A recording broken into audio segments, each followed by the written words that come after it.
भगवान ने बंसी बजाई। तो यहाँ पर कहा जाता है कि भगवान ने 2 बार बंसी बजाई है। पहला सर्वभूतम मनोहरम, इसका अर्थ है सबके मन को मोहित करने वाला। ये बंसी जो है सबने सुना, और ये बंसी सुन करके पूरा त्रिभुवन मोहित हो गया। इसके बाद भगवान ने जब दूसरी बार बंसी बजाई तो जगौ कलम वाम दृश्यम मनोहरम। इसका अर्थ ये है कि ये जो बंसी दूसरी बार बजाई वो केवल गोपियों को सुनाई दी, केवल गोपियों के कानों में पड़ी। और ये बंसी ऐसे बजी कि गोपियों को ऐसा लग रहा था कि कन्हैया जो है हमें पुकार रहे हैं। सब गोपियों को अपना अपना नाम सुनाई दे रहा था। तो गोपियां जो है जो भी काम कर रही थी तुरंत सबको छोड़ा, कन्हैया के पास भागी चलती गई। आज गोपियों की यही स्थिति हो गई है, जैसे ही बंसी सुना सब भाग पड़ी। एक गोपी गैया धो रही थी, जैसे ही बंसी सुना दोनी को वहीं पर पटका और दौड़ी चली गई। एक गोपी हलवा बना रही थी, तो जैसे ही बंसी सुना करछली को हाथ में ही लिया और कढ़ाई को चूल्हे पर ही छोड़ करके वह करछली को हाथ में लेकर के दौड़ गई। एक गोपी जो है अलंकार धारण कर रही थी, इसका मतलब गहने, तो क्या करी, नाक का जो नथ है उसे कान में पहनकर, कान का नथ नाक में पहन करके वो भाग पड़ी। एक गोपी वस्त्र पहन रही थी, तो नीचे का वस्त्र ऊपर, ऊपर का वस्त्र नीचे, उल्टा पुल्टा पहन करके भाग पड़ी। एक गोपी अपने आंखों में काजल लगा रही थी, तो वह एक आंख में ही काजल लगा करके जैसे ही कृष्ण की बंसी सुनती है वह दौड़ गई। अब यहाँ पर गोविंद से मिलने के लिए सब गोपियां भागी। बहुत लोगों ने उन्हें रोकने की कोशिश करी, लेकिन रोक नहीं पाए।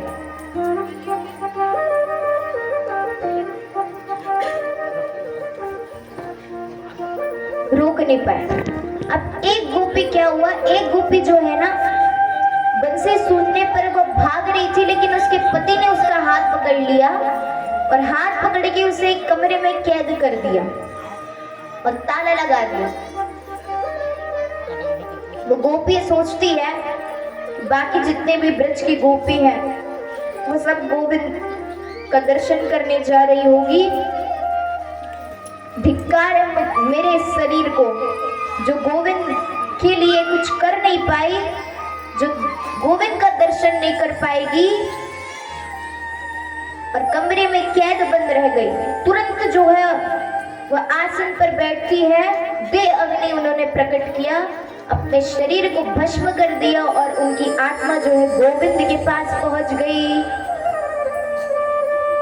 यहाँ पर सभी गोपी जो है गोविंद के पास आ जाती है। भगवान श्री कृष्ण उनका स्वागत करते हैं। स्वागत करते हुए कहते हैं कि भगवान श्री कृष्ण स्वागत कर रहे हैं और कहते हैं कि स्वागतम वो महाभागा प्रियम किम करवाणि वह व्रजस्यानामयं कश्चित् भ्रूतागमन कारणम। भगवान श्री कृष्ण स्वागत करते हैं, कहते हैं कि स्वागत हो देवियों, स्वागत हो गोपियों। अब यहाँ पर जितने भी गोपी थे प्रसन्न हो जाते हैं, वाह भगवान ने आज प्रभु ने हमारे लिए इतनी अच्छी बंसी बजाई और हमारी इतनी सुंदर स्वागत करी। प्रसन्न हो जाते हैं। जैसे ही अगला प्रश्न किया, भ्रूतागमन कारणम, बताइए आने का कारण क्या है, कैसी आई, कारण तो बताओ कैसे आना हुआ। अब यहाँ पर जितने भी गोपी थे उनके मुंह लटक गए, सब दुखी हो गए। एक बात बताइए, अगर हमें कहीं की शादी का निमंत्रण आता है, ठीक है, अगर हम वहां जाते हैं और अगर शादी का निमंत्रण आया, हम वहां गए और वहां अगर वो पूछते हैं जाने के बाद कि बताइए कैसे आना हुआ, तो जो दशा हम सबकी होगी वैसी दशा वहां पर गोपियों की हो जाती है। अब फिर यहाँ पर गोपी जो है मुंह लटका लेती है। तो आज जो है ना, भगवान को गोपियों के जो हृदय रूपी प्रेम है उसको उनके मुंह से निकलवाना था। कैसे भी करके वो बोले, वो मुझे कहे, ये चीज भगवान चाहते थे। लेकिन इसके लिए बहुत साहस लगती है अपने मन की बात कहने में। भगवान कहते हैं, अच्छा अब समझ आया, आज शरद पूर्णिमा है, चांदनी देखने आई होगी। चांदनी की इतनी सुंदर जो सुशोभित हो रही है वही देखने आई होगी। लेकिन चांदनी देखने तो ठीक है आई हो, लेकिन यहाँ जंगली वाली बात आ गई। जंगल में अनेक प्रकार के जानवर घूम रहे होंगे, पता चल रहा है चांद की जगह तुम जो है शेर भालू ना देख लो। अब गोपी मुंडी हिलाती, नहीं वो भी नहीं है। भगवान कहते हैं, अच्छा अब पता चला, लगता है तुम सबके पति देव से झगड़ा हो गया है, इसीलिए तुम आई हो यहाँ। भगवान कहते हैं, ऐसा नहीं करते देवियों, पति देव से झगड़ा होना तो मामूली बात है, क्रोध आ जाता है कभी कभी, तो इसका मतलब ये थोड़ी ना है कि तुम घर छोड़ करके भाग जाओगी। फिर से गोपियों ने मुंडी हिलाया, नहीं। अब फिर यहाँ पर भगवान पूछते, अच्छा ब्रज में कोई संकट आया है क्या, बताओ, संकट आया तो चलो चलते हैं। गोपियों ने कहा, नहीं। अरे तो तुम चांदनी देखने नहीं आई हो, पति देव से झगड़ा नहीं हुआ, ब्रज में संकट नहीं आया, क्या करने आई हो यहाँ पे। अब ऐसा कहते कहते भगवान जो है वो उनसे कुछ ना कुछ पूछे जा रहे हैं। भगवान कहते हैं कि अगर मेरी इतनी याद तुम्हें आ रही थी तो एक दूसरे को सुनाओ, आंख बंद करके मेरे स्वरूप का ध्यान कर लेते, दर्शन कर लेते, आने की क्या जरूरत थी। सुबह शाम तो गैया चराने जाता हूँ, लौटते रहता हूँ, तब तुम मेरी दर्शन कर सकती हो। देखो प्रेम जो है ना वो दूर से ही सही है, लोक मर्यादाओं का ध्यान रखना पड़ता है, इसलिए प्रेम जो है दूर तक ठीक है। अब यहाँ पर जितने भी गोपी हैं सबसे पहले क्या पूछते हैं, देखिए एक ब्राह्मण रहते हैं और ब्राह्मणी रहती है। अब यहाँ पर ब्राह्मणी का रोज का ये नियम था कि वो अपनी पति की सेवा करती,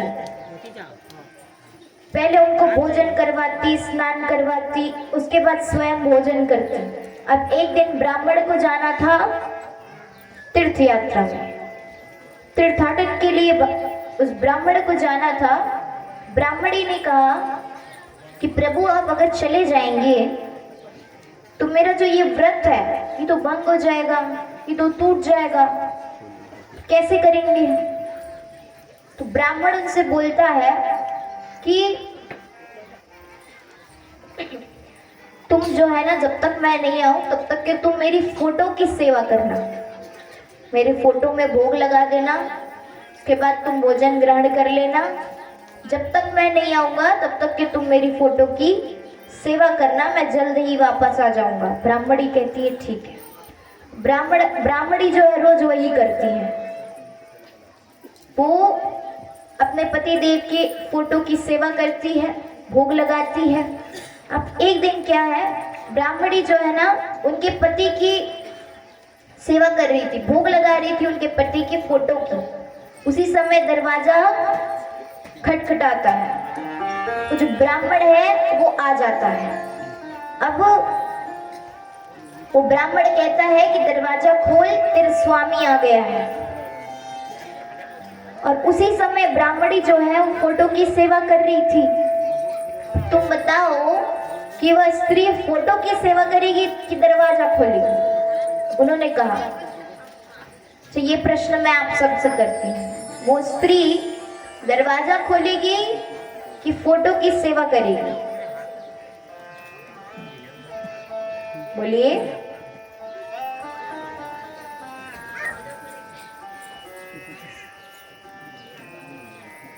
आप बताइए यजमान। हाँ आप, हाँ वही आप। क्यों?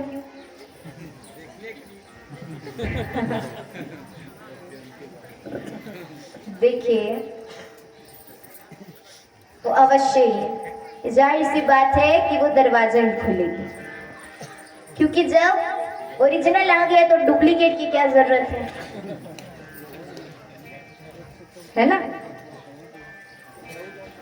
तो उसी प्रकार भगवान भी गोपियों को कहते हैं कि वो तो दरवाजा ही खोलेगी ब्राह्मणी। तो वैसे ही गोपी जो है उनको समझाते हैं कि उसी प्रकार जो ये सांसारिक चीज है ना, वो हमारे लिए चित्र के समान डुप्लीकेट है, लेकिन आप जो है स्वयं हमारे प्रिय हो।